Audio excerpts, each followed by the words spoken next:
Nå skal jeg vise hvordan verktøy Crop 2 fungerer.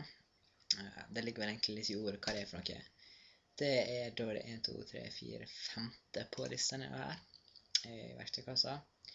Og det ser da sånn ut. Måten du bruker det på sånn helt grunnleggende, det er rett og slett at du lager en firkant rundt det du vil ha kroppet ut, som da jeg valgte er ansiktet av Arnold Schwarzenegger. Så da det jeg også kan gjøre, det er at jeg kan bruke Shift til å gjøre det proporsjonalt, og jeg kan også bruke Alt til å arbeide ut ifra senteret på firkanten.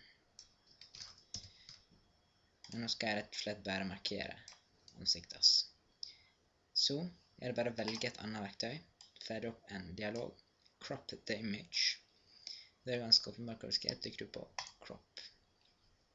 Da blir det kortet ned til ansiktet hans. Så det er vel egentlig hvordan det fungerer.